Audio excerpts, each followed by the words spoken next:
अगर आप शानदार करियर बनाना चाहते हैं और उसके बाद एक अच्छी नौकरी पाकर लाइफ सेट करना चाहते हैं जिसमें आप तगड़ा पैसा कमा सकें, तो हमारे पास आपकी इस परेशानी का हल है। 12वीं के बाद छात्रों के लिए विभिन्न विकल्प हैं जहां से अपने करियर का चुनाव कर सकते हैं, लेकिन अधिकतम छात्र इस उलझन में रहते हैं कि हमारे भविष्य के लिए ऐसे कौन से करियर या कोर्स हैं जिन्हें करने के बाद हाई सैलरी पा सकता हूं। इसके अलावा कई तरह के और भी सवाल घूमते हैं, जैसे कि किस कोर्स में एडमिशन लेना सही रहेगा, भविष्य में किस कोर्स को करने के बाद अच्छी नौकरी मिल सकती है, और भी इस तरह के कई सवाल परेशान करने लगते हैं। भारत में ऐसी बहुत सी नौकरियां हैं जो अच्छी खासी सैलरी देती हैं। हालांकि किसी भी फील्ड का चुनाव आप अपनी योग्यता, रुचि और भविष्य के गोल को ध्यान में रखकर ही करें, क्योंकि अगर आपकी नौकरी में वेतन ज्यादा भी है और आप अपने काम से खुश नहीं हैं, तो आप लंबे समय तक उस काम को नहीं कर सकते। इसीलिए किसी भी फील्ड का चुनाव सोच समझ कर करें। तो चलिए जानते हैं इंडिया में वह कौन से कोर्स हैं जो सबसे ज्यादा सैलरी देते हैं। Number 1, IRPS। रेलवे में IRPS अधिकारियों की भर्ती दो प्रकार से होती है। फर्स्ट, यूपीएससी सिविल परीक्षा के माध्यम से। सेकेंड, रेलवे में कार्यरत ग्रुप बी अधिकारियों का आरपीएस में प्रमोशन के माध्यम से। नोट करने की बात यह है कि केवल 50% पद ही सीधी भर्ती के लिए हैं, बाकी 50% ग्रुप बी प्रमोशन के लिए हैं। रेलवे में IRPS अधिकारियों का काम RRB या RRC के माध्यम से कर्मचारियों की भर्ती करना, प्रशिक्षित करना, अनुशासनात्मक कार्यवाही करना, सेवानिवृत्त करना होता है। इस प्रोफाइल की सैलरी 6.5 लाख से 8.5 लाख तक प्रतिवर्ष होती है। Number 2, DevOps engineer. एक डेवऑप्स इंजीनियर का काम सॉफ्टवेयर एप्लीकेशन के डेवलपमेंट और डिप्लॉयमेंट को मैनेज करना होता है। इन्हें गिट और डॉकर जैसे टूल्स विशेषज्ञता के साथ पाइथन जैसी स्क्रिप्टिंग लैंग्वेज का नॉलेज होना जरूरी है। डेवऑप्स इंजीनियर की सैलरी 4 लाख से 12 लाख प्रति वर्ष तक होती है। Number 3, IPS। एक IPS ऑफिसर का मुख्य कार्य कानून व्यवस्था को बनाए रखना होता है। इसके अलावा इन्हें डिप्टी IG, SP, CID व DSP के रूप में पदोन्नति मिलती है। देश के कानून को सही तरीके एवं नियमित रूप से लागू करने का कार्य एक IPS का ही होता है। एक IPS की सैलरी 5 लाख से 27 लाख तक प्रतिवर्ष हो सकती है। Number 4, full stack software developer. एक full stack developer web application के फ्रंट एंड और बैक एंड दोनों को डेवलप करने के लिए जिम्मेदार होता है। इन्हें क्लाइंट साइड टेक्निक जैसे HTML, CSS, जावास्क्रिप्ट के साथ ही सर्वर साइड टेक्निक्स जैसे Node.js और MongoDB में विशेषज्ञता होनी चाहिए। फुल स्टैक डेवलपर की सैलरी 4 लाख से 17 लाख तक प्रतिवर्ष हो सकती है। Number 5, corporate lawyer. Corporate lawyer उन कानूनी पेशेवरों में से एक होते हैं जिनका विशेष ध्यान कमर्शियल और कंपनी संबंधी लीगल मुद्दों पर होता है। ये कंपनियों को कानूनी सलाह प्रदान करते हैं और कंपनी के लीगल केसेस संभालते हैं। एक कॉर्पोरेट लॉयर की सैलरी 2 लाख से 30 लाख प्रति वर्ष तक हो सकती है। Number 6, blockchain developer. Blockchain engineer वह प्रोफेशनल होता है जो ब्लॉकचेन टेक्नोलॉजी का उपयोग करके आर्किटेक्चर और सॉल्यूशन को इम्प्लीमेंट करने में माहिर होते हैं। साथ ही यह कोड को एनालाइज भी करते हैं और किसी भी जूनियर एम्प्लॉय को ट्रेनिंग भी देते हैं। एक ब्लॉकचेन डेवलपर की सैलरी 3 लाख से 21 लाख तक प्रतिवर्ष हो सकती है। Number 7, marketing manager. कंपनी की ग्रोथ हो या लॉस, दोनों ही स्तर पर मार्केटिंग मैनेजमेंट के लोगों के ऊपर उसकी जिम्मेदारी होती है। एक मार्केटिंग मैनेजर की सैलरी 4 लाख से 22 लाख प्रति वर्ष तक हो सकती है।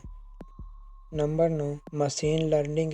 AI कोर्स की तरह मशीन लर्निंग कोर्स भी काफी लोकप्रिय हो रहा है। गूगल AI कोर्स करने से पहले मशीन लर्निंग कोर्स करने का सुझाव दिया जाता है। मशीन लर्निंग कोर्स से AI के बेसिक को अच्छी तरह से समझा जा सकता है। एक मशीन लर्निंग एक्सपर्ट की सैलरी 4 लाख से 22 लाख तक प्रतिवर्ष हो सकती है। Number 10, business analyst. Business analyst data analysis के माध्यम से बिजनेस प्रोसेस, प्रोडक्ट्स, सर्विसेज और सॉफ्टवेयर को बेहतर बनाने के लिए कंपनियों को गाइड करते हैं। ये प्रोफेशनल बिजनेस मॉडल देने के अलावा सेक्टर का अनुमान लगाते हैं। इससे कंपनियों को महत्वपूर्ण निर्णय लेने में मदद मिलती है। एक बिजनेस एनालिस्ट की सैलरी 3 लाख से 15 लाख तक प्रतिवर्ष हो सकती है। Number 11, investment analyst. सभी अपनी इनकम को अच्छी जगह सेव करना चाहते हैं, लेकिन लोगों को यह नहीं पता होता है कि कहां पर पैसे इन्वेस्ट करने में ज़्यादा मुनाफा मिल सकता है। इन्वेस्टमेंट संबंधी इन समस्याओं को दूर करने में मदद करते हैं इन्वेस्टमेंट एनालिस्ट। एक इन्वेस्टमेंट एनालिस्ट की सैलरी 3 लाख से 30 लाख तक प्रतिवर्ष हो सकती है। नंबर 12, बैंक पीओ, जिसका पद जूनियर मैनेजर या असिस्टेंट मैनेजर की तरह होता है, जिसका काम होता है नगद लेन देन, पासबुक, चेकबुक, एटीएम कार्ड तथा ग्राहकों की खातों की जानकारी रखना और ग्राहकों की कोई भी तरह की समस्या हो उसका समाधान करना। एक बैंक पीओ की सैलरी 3 लाख से 10 लाख तक प्रतिवर्ष हो सकती है। नंबर 13, सीए, किसी भी छोटी बड़ी कंपनी को अपना लेखा जोखा रखने के लिए एक सीए की जरूरत पड़ती है। जिन छात्रों ने 12वीं कॉमर्स विषय के साथ पास की है वे आसानी से इस कोर्स को करके सफलता प्राप्त कर सकते हैं। एक सीए की सैलरी 3 लाख से 20 लाख तक प्रतिवर्ष हो सकती है। डाटा इंजीनियर, डेटा इंजीनियर का काम अलग अलग जरियों से डेटा को इकट्ठा करना, उसे फिल्टर करना, फिर डेटा को ऐसे रूप में बदलना होता है जिससे वो डेटा साइंटिस्ट को आसानी से समझ आ सके और डेटा का अर्थ समझकर सही उपयोग किया जा सके। एक डेटा इंजीनियर की सैलरी 5 लाख से 19 लाख तक प्रतिवर्ष हो सकती है। Data scientist, data scientist analytical specialist होते हैं जो थ्रेड खोजने और डेटा मैनेज में अपनी स्किल का यूज करते हैं। ये कंप्यूटर साइंस, स्टैटिक्स, मैथमेटिक्स को जोड़ते हैं और रिजल्ट की एक्सप्लेनेशन करने के लिए मॉडल डेटा को एनालाइज और प्रोसेस करते हैं। एक डेटा साइंटिस्ट की सैलरी 5 लाख से 19 लाख तक प्रतिवर्ष हो सकती है। Number 16, master chef, hotel industry में शेफ की डिमांड हमेशा से रही है। अगर आपको खाना बनाने और खिलाने का शौक है तो शेफ के तौर पर आप बेहतरीन करियर बनाने के साथ अच्छी जॉब भी पा सकते हैं। इस इंडस्ट्री में प्रोफेशनल की बहुत डिमांड है। एक मास्टर शेफ की सैलरी 6 लाख से 18 लाख तक प्रतिवर्ष हो सकती है। एआई आर्किटेक्ट, एक कंपनी की एआई प्रोजेक्ट को डेवलप, मैनेज और सुपरवाइज करने का काम एआई आर्किटेक्ट के लिए स्टैटिक्स और मैथ में एक मजबूत बैकग्राउंड की जरूरत होती है। एक कंपनी के एआई प्रोजेक्ट को डेवलप, मैनेज और सुपरवाइज करने का काम एआई आर्किटेक्ट द्वारा किया जाता है। एआई इंजीनियर की सैलरी 17 लाख से 50 लाख तक प्रतिवर्ष हो सकती है।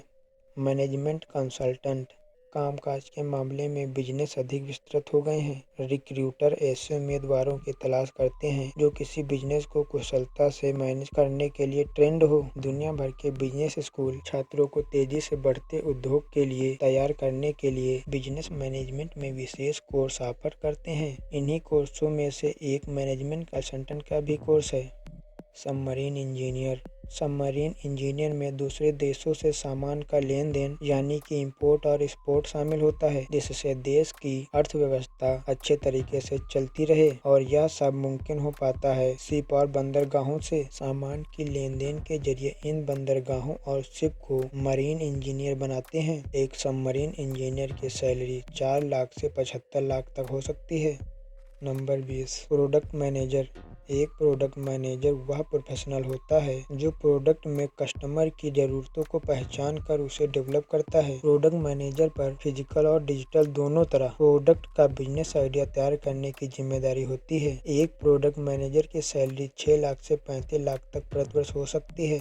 21, commercial pilot, commercial pilot airline कंपनियों के लिए बड़े बड़े पैसेंजर जेट, कार्गो और चार्टर्ड प्लेन उड़ाते हैं। इनका करियर बेहद रोमांचक है। उन्हें देश विदेश घूमने के मौके मिलते हैं। पायलट की लाइफ स्टाइल आकर्षक है। इन्हें अच्छे सैलरी के साथ भत्ते भी दिए जाते हैं। एक कमर्शियल पायलट की सैलरी 18 लाख से 1 करोड़ तक प्रतिवर्ष हो सकती है।